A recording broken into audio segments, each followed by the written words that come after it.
Thank you so very much for being back. And if you just joined us, this is still Enterprise Morning, reaching you from Enterprise Television. Let's head straight to our conversation for today. The presidency has dismissed the World Bank's claim that 139 million Nigerians are living in poverty, calling the figure unrealistic and detached from current realities. A presidential spokesperson Sunday Dari said the estimate based on $2.15 a day global poverty line set in 2017 does not reflect Nigeria's informal economy or living standards. He explained that the measure translates to about 100,000 naira monthly above the new 70,000 naira minimum wage and should not be seen as an actual head count of poor citizens. The government said President Tinubu's administration is addressing poverty through structural reforms and expanded welfare schemes such as Conditional Cash Transfer, Empower, and TraderMoni, or TraderMoni, like they said. It added that ongoing reforms, including fuel subsidy removal and exchange rate unification, are restoring stability and creating jobs. Meanwhile, the World Bank maintained that poverty levels have continued to rise despite reforms, urging Nigeria to translate economic gains into real improvement in citizens' welfare. I still have with me Barrister Tunji Abdul Hamid and Emeka Amadu Nagu to see through all that we have. Thank you so very much, gentlemen, for being here. Emeka. Thank you very much. Barrister Tunji, thank you so very much for hanging on. Barrister Tunji, can you hear me? Thank you for having me. It's breaking away a bit, but I think it's a bit stable now. All right. Thank you for having me. I'm still struggling to hear him. I just hope that we'll get to fix what the problem is. So let's start with you, Emeka, on this particular matter. I do not know if the president and his team are living in another Nigeria different from the one that we are in currently. Speak to me on the delusion of grandeur by Dare and his team. Thank you very much. I think this desperation to be on the defensive doesn't show seriousness. Sunday Dare is not an economist for him to be, trying to juggle figures and all of that. Admit that the government, and the Tinubu administration lacks a strategic communication strategy. So people just say different things, they forget that there are people who just sit down, take what this one, and they contradict themselves. For instance, you are saying that what the World Bank said that 139 million Nigerians, are poor. What's the definition of poverty? There are people in Nigeria who, even if they spend, reports have shown that, studies have shown that even if they spend all their income, they cannot afford a healthy meal on a continuous basis. Now, according to the, now they were trying to tell you that was trying to dispute. He said that the World Bank was banking on the 2018 methodology. Yes.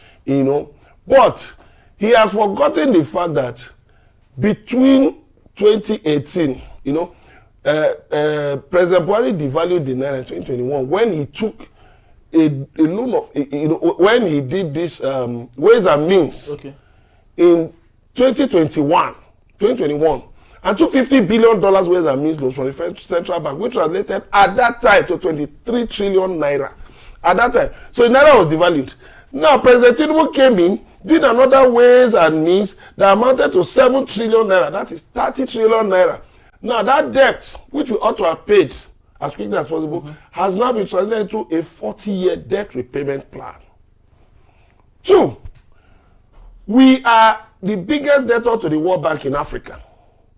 And the World Bank, in bringing these figures, relies on data submitted by you. You forget you submitted data to the World Bank to justify the loans you've been asking for.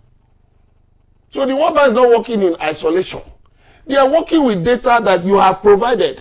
Now, you are talking about the 2018 Nigerian Living Standard Survey. But there is a 2022-2023 Living Standard Survey that said that 51 in 2 Nigerians were poor in 2023, based on national poverty rate, equivalent to 56% of the population. You do the maths.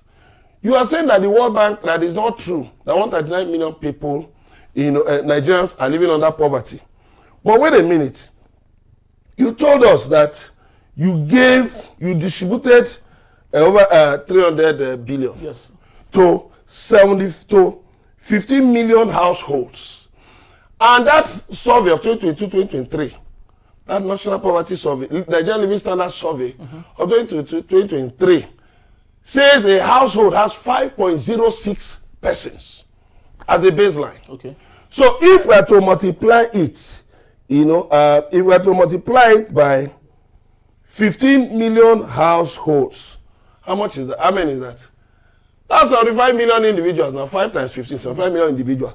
Now, household paid 8.5 million. Households yet to be paid 7 million. Total individuals approximately 70 million. But if you take that baseline of 2022-2023, you're talking about 75 million Nigerians. And don't forget, at that time, 56% at that time. But today, the Naira has been devalued as a result of your policies, removal of subsidy, and then the floating of the Naira. The Naira has been severely devalued. So more Nigerians have fallen into poverty. As a matter of fact, the National Bureau of Statistics told you, it told us, what it costs to make a pot of soup. A healthy pot of soup, it costs not less than 18,000 naira. How many Nigerians can afford it? That is why you see a lot of Nigerians coming down with kidney diseases, with liver problems. Is it because they can't make healthy meals? Kind of food. Now, that has opened the way for criminals to adulterate, to mix, for instance, mix vegetable oil with engine oil. Really? To put, I'll give you more, to take fufu, which is a staple from cassava, to put a detergent in it, to make it shine and bigger. These are some of the practices that come as a result of increased poverty. There's a lot more. Just because of time, there's a lot more that we cannot cover. So for you to say that anybody who can afford this, that, and the other, $3, over $3 for a meal, cannot be classified as poor. And I tell you, what is the quality of those meals? It's not just that somebody is eating. What is the quality? That's the problem that these people fail to realize. So they just think, oh, Nigerians are doing well. Price of food are coming down. But go and price a cow now. A good cow is about 2 million naira. A solid cow is about 2 million naira. Go and price a goat. As at April this year, a full-grown goat was around 35,000.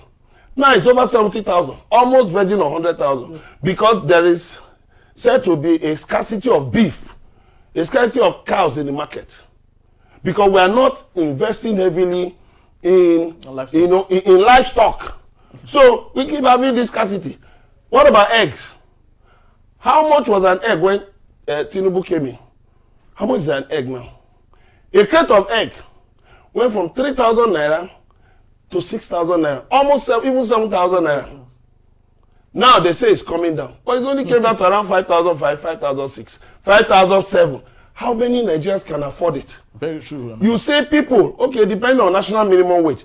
Let me tell you something. National minimum wage is just, look, according to the Act, the federal government can only set a benchmark. It's up to states to decide what they want to pay. Imo State increased on to 104,000. Lagos, that is 85 or 100,000. River State increased on to 85,000. So, the thing is this, even 100,000 cannot provide healthy meals for one individual in a month. Very true. If you are being realistic, look, if you cook one healthy pot of soup for 18,000, how many pots of soup are in that? Are in 100,000 naira. When you divide it by 30 days in a month, what do you have? It's malnutrition, no? Very true. It's malnutrition because it's not only soup that the person will eat. I'm talking about one individual. I'm not talking about a family that will be classified as 5.06 individuals. So how can you say that people are getting by? You say foodstuff has come down. Yes, it's true. Some of these food items have come down. But the cost of logistics. Go and buy anything from Kano and bring it up to Lagos. you'll be spending more than the cost of those goods. Very true. On the road, bad roads, diesel, security agents, local government and state government tax, collectors. So at the end of the day, what are you talking about? When you go to the village, yet food is, food prices are gone up. Why? Purchasing power has been totally eroded. Very true. You go to markets, you see women sleeping, you see them just sitting down. Who is coming to buy? Because there's no disposable income eventually. Barrister, I would love you to help us. As someone who has lots of experience in politics, as a politician yourself, what do you think goes on in the minds of politicians, especially when they get the opportunity of serving a nation? Do you think it is part of playing politics that at some point in your governance process you defend what you are doing, believing that the future would make it better? Help us understand what goes on in the minds of politicians that make them behave the way they do today. That question will be difficult to answer because you can't generalize it. You can't generalize the mind of all politicians. Everybody has his own mind, and you cannot say the mind of Tunji is mind of Henry, or mind of Tunji is mind of our president. We have a different mind. We have a different program. For instance, when people talk about you must be able, as a politician, you must be able to play politics. That if you manipulate, that's what they call politics. They are strategic. Me, I say it as not politics. When you try to bring your opponent down just to win vote or whatever, me, I don't see that as politics. I see that as betrayal and as alignment of character. So if you talk about the mind of politicians, it depends. So you cannot generalize it. When you generalize it, you make a mistake. All politicians have their own mind. Yes, because the reason I'm asking this, Barrister, the reason I'm asking this is if you look at from our Fourth Republic, every other transition has blamed the former one. Yar'Adua blamed Obasanjo for not doing an awesome job. Goodluck Ebele Jonathan blamed Yar'Adua and Obasanjo for not doing a good job. Buhari blamed Goodluck Jonathan. Even Bola Tinubu is blaming his man who brought him to power, who is late Muhammad Buhari. So why do you think there's this constant transition of one administration blaming the other for what they should have, done right? They are trying to cover their failure. That's what they're trying to do. And sometimes when they say that, Nigeria often forget certain history. Because when this government talk now, they talk about things coming down. For instance, they bring us back to as if Nigeria started in 2023.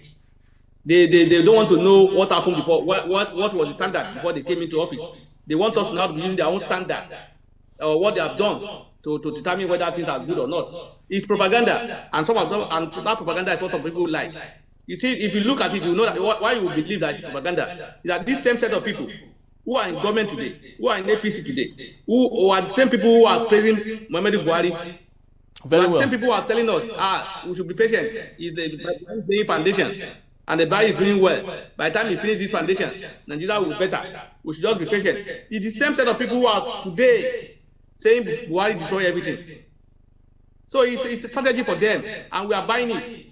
So as long as you are buying the lies, they will continue to give you. Like for instance, now this government will come down and tell me things are coming down. How? What are we looking at? Are we looking at when this government came into office, or before this government came into office? Before they come into office, is it that the standard we are using now? Is it their own standard that they set after coming to office?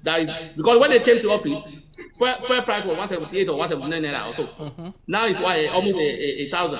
Then tomorrow it will now become 700 or 600. They now say it's coming down. They are doing well. And things are now coming down. The bag of rice was how much when they came into office? How much is it today? So if you know, they are not going back to where they met it. They are just bringing it down from where they took it to. And they will now be praising themselves and saying they are doing well. How? So for me, I don't even believe in those paperwork that the standard that is looking at, or the average percentage, or I don't know about percentage. I'm not a mathematician. The reality, I look at the reality on ground. If you say you are doing enough to take people out of poverty, and you are saying what the step you have taken is giving people this money they said that what they call it now. the handout they are giving out to people. Yes, the handout, yes. About 330 billion. The people that, and this money is being given to the same set of people every time. It means that it's not working. It means those people who have been giving money they are not out of the poverty. If you take people out of giving somebody money to eat is different from taking them out of poverty. What they are doing is giving people money to eat for a day or two, or survive for a week or two. It's not you are not taking them out of poverty. There's a difference between poverty and taking people and making people to survive. What they are doing, I'm even assuming that they are doing that. They are giving those people the money they say they are giving them. The money they say they are cash transfer or whatever they call it. Yes. If you ask them tomorrow again, they will say people have been registered and the people they are giving. So they are giving the same set of people almost every month. If truly they are even doing it. So if you are repeating it for the same set of people every month, it means the one you are giving them is not working. It does not change. Their status have not changed. They still remain the same thing. But Barrister, if I might ask you, sorry to interject here, one of the key indices that had allowed this problem, multifaceted problem of poverty, is because of the subsidy removal. Prior to the election in 2023, Peter Gregory Obi, Atiku Abubakar all said they were going to remove subsidy. And if eventually they removed the subsidy, whether they removed it in half or they removed it in phase, we would have still come to the level of issue that we have where people can't afford lots of things because we depend so much on petroleum. So do you think that what we're having now would still have been the case if it was Atiku Abubakar or Peter Obi? That answer cannot be a straightforward answer. Because you see, I said I will appear in your program today. Mr. Emeka said they will appear. Mr. Emeka is in the studio. I'm in my house. Are we not appearing together? Very well. Do we take the same route? No. Different route. But people said he will remove subsidy. Obi said he will remove subsidy. Does not justify what the president has done. How are they going to do their own removal? Is it the same way with the way the president has not even entered office? Has not even seen any paper to know the position of things, to know whether or not, to know the reason why those before him are not having that, they did not have that bold mind to remove it completely. But he wants to credit to say to have done what other people have not been able to do. And when people salute that and use that as an achievement, that he has done what other people cannot, is bold, he take a bold decision. Any bold decision that will create hardship is not a bold decision that is the interest of the nation. If you are taking a bold decision, that decision must be bold enough to change the situation for better to the people. So if you are talking about they say they will remove, and I cannot use the way a manner this president removed the subsidy with the way other people will do when they have not done their own. But Barrister, we have been taking, Barrister, sorry to interject you. This is not the first time we've been taking bold positions in this country. I remember in 1959 when Obafemi Awolowo used the Western region's money, about £250,000. That was what he used to build the first television in Africa. Right, that's the Western Nigerian television. As at the time, that money would have been used for something else, and I would love to believe people as at the time would have complained that money would have been used to better their life than building the television. So don't you think all of this is still the same thing? We have to take that bold decision for us to get what we want. When you are making comparisons, use apple and apple. Don't use apple and orange. They're not the same thing. What is the situation of at that time? What is the situation today? What was the position of things at that time? What was the position of things today? The bold decision, we're not talking about bold decision alone. Like I said, my point is that it's not about taking bold decisions. What would be the consequences of those bold decisions? Or what are the consequences of it? If the consequences are going to be negative on the life of the people, you can't salute that. You can't appreciate that. You can't commend that. But what we're saying is that, look, you see, the bold decision must have positive impact in the life of the people. That any bold decision that will not have positive impact on the life of the people cannot be celebrated by me. So for those who are celebrating it for political reasons, that's their own cup of tea. They say president that have taken a bold decision. Bold decision that have taken us to where we are today. Bold decision that have taken fuel for 179 naira to almost 1,000 naira per liter. Both said I've taken me from buying 18,000 naira to fill my tank to using 100,000 naira to fill my tank that will be used in a week. Both said that have increased school fees. Both said that have increased standard of life. Both said that have made people to become not to have accommodation. Both said that have ruined the business of majority of Nigeria. Both said that have taken some people who are major manufacturers in the country out of the country, and we are celebrating that. Should we be celebrating that kind of politician? Politician that is not that we're not saying no. This politician is the one that the only thing they will say in this politician is that we are making more money. Yeah, we are making more money and they are borrowing money. It doesn't correlate. Okay. If you are making more money, why are you borrowing money? And you are making more money, we are not seeing the impact of the life of the people. Government exists for the people, not for them to just make money alone and enjoy themselves. If you are making money, people must see it. And not all the program and the whatever they say they are doing is not reflective in the life of the people. And as long as it's not reflective, they can't claim to have done well.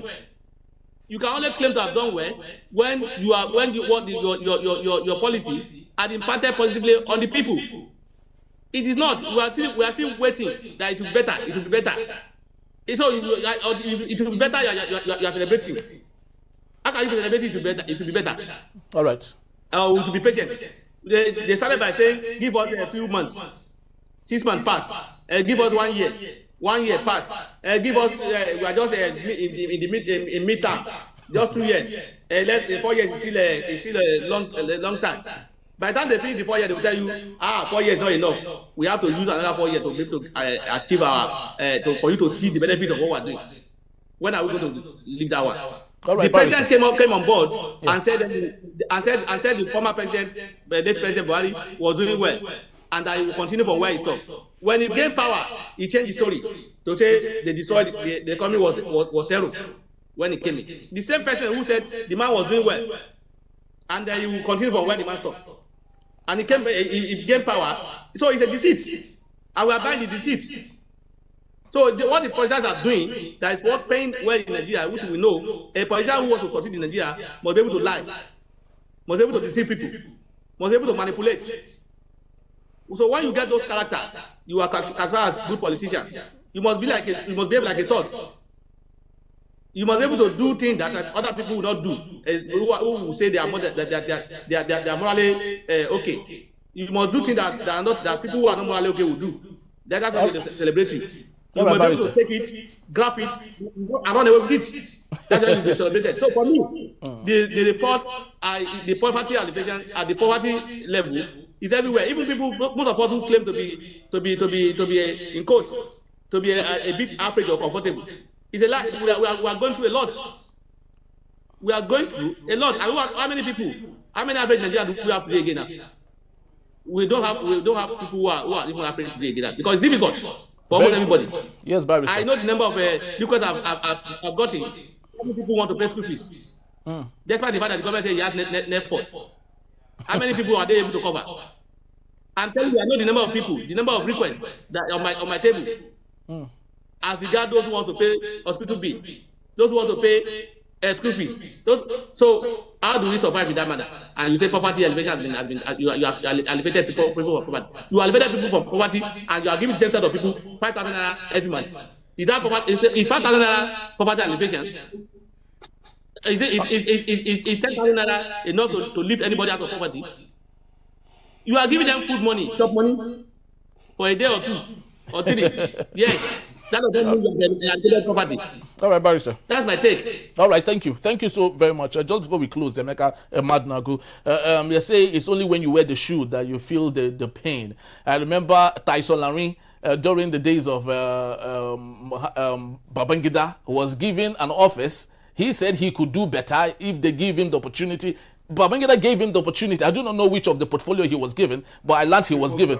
Yes, to make Nigeria a better place and to elevate poverty and all of that from people. He did not do it because, yes, people, yes. So he went there, the People's Bank, yes. So he went there, he couldn't help himself. Bola Ige, equally the same thing, said he was going to. No, because the reason I'm saying, on yes, People's Bank, yes. No, I disagree with you because I was old enough. Okay.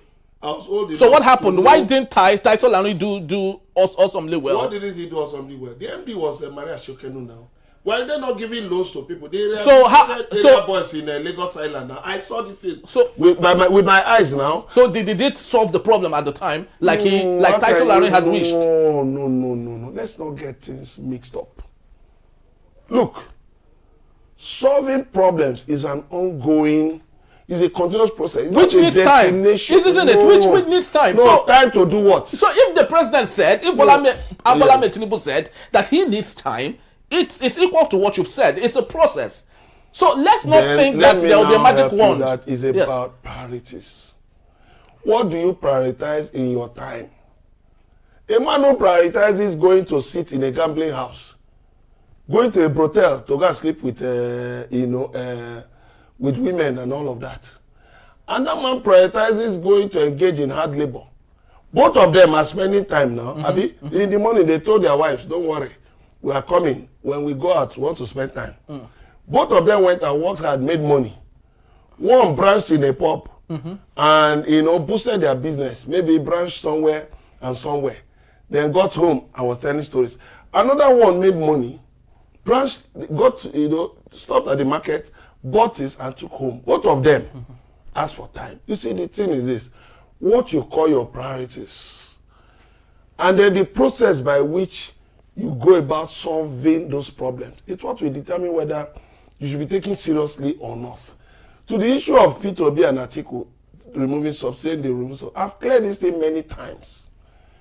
P2B said he will first remove the criminality in the oil sector first. Emeka, it's easier said than done. You could imagine what Dangote is facing right now in the hands of Pegasus. He has not been able to survive it. Now, hold on. Okay. Let me tell you very clearly. A lot of the things happening in the oil and gas sector are contrived by interests. Whose interest? Oh, you want me to start naming them? So do you think P2B can go against those interests? Well, let me tell you, the president has power. Government has power to create prosperity. Yes. So, and if government wants to create prosperity, government will do the right things. That was why the Petroleum Industry Act, after it took a long time, it was eventually passed. Now, in the Petroleum Industry Act, it says that oil companies should devote 3% of their profit and set up, liaise with people in communities, oil-bearing communities, to set up host community development trust funds. Up till now, how many international oil companies, IOCs, how many have set up the fund? Now the Senate committee, the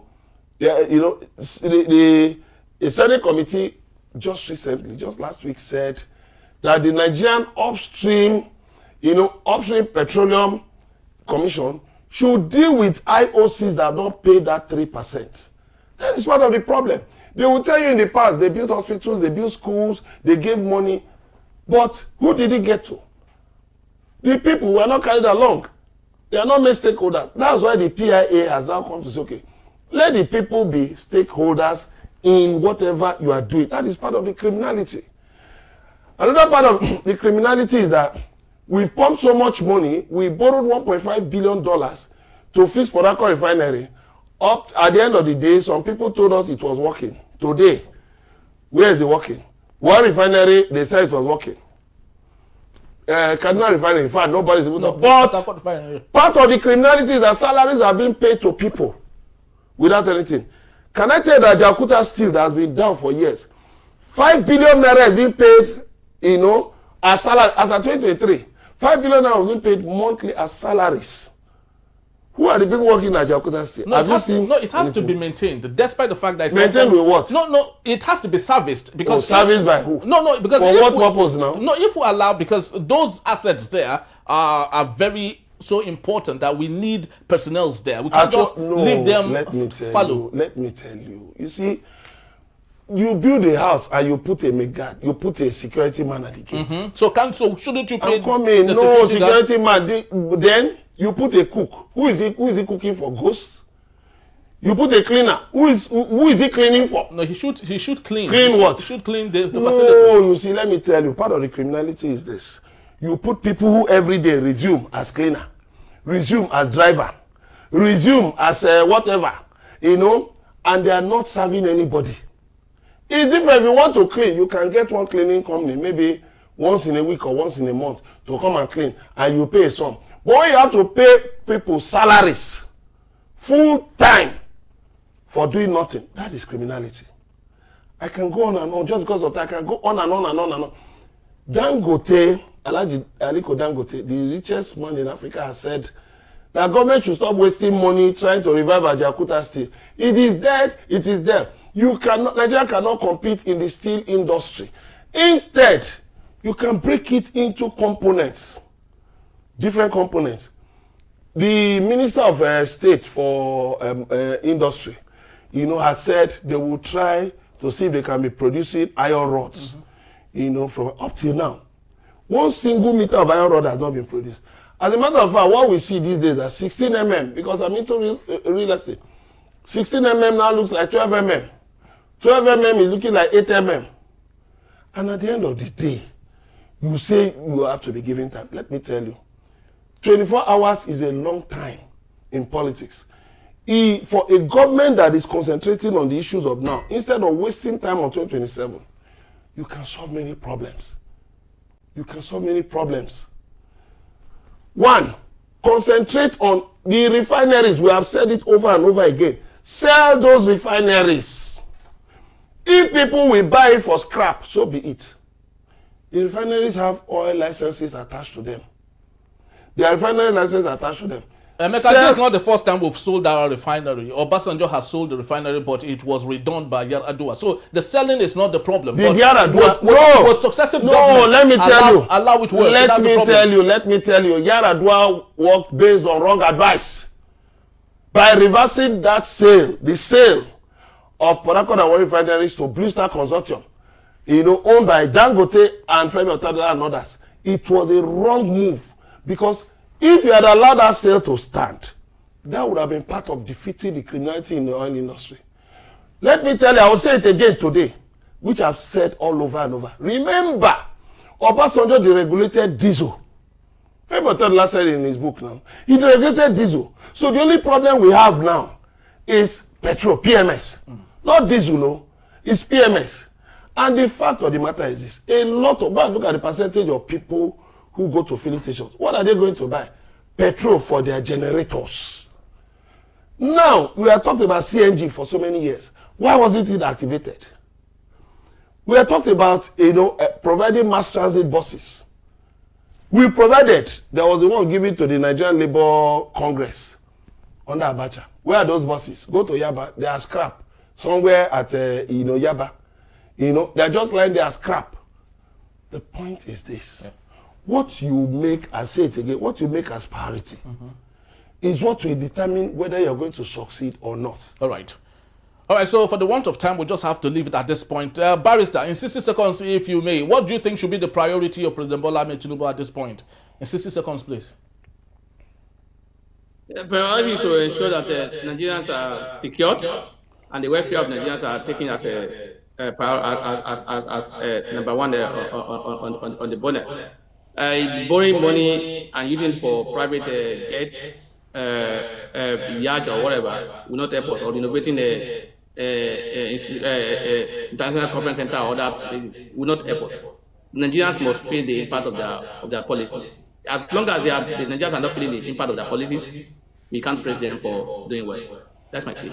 All right. Thank you so very much, Barrister. We truly do appreciate you. Emeka Madunago. Thank you as always. Thank you very much. All right. That's just about the time we have. Of course, everyone would admit, as much as it is the interest of Nigerians to have things work in the country, as come see, come sir, some people would say the president is doing well. Some people would say he is not doing so awesomely well. But the story on the streets of Nigeria is really not palatable, and we wish that the president would, of course, ensure that things are done well. The First Lady actually said that there's no longer corruption in Nigeria. In one of the statements that she gave. She's not the EFCC. Well, she's not the EFCC. So that's part of those things. So we just hope that things will get better, and we wish well for every. And there's no first lady in Nigeria. The constitution doesn't recognize a first lady. Well, it's fair. It's fair comment actually from the first lady at this point. Thank you so very much once more. Please do well to visit us. You can find us at Enterprise TV and news.com. You may equally like, comment, and follow us on all our social media platforms at Enterprise TV7. I am Henry Igwebike. Thank you for watching. We'll see you tomorrow. Bye bye.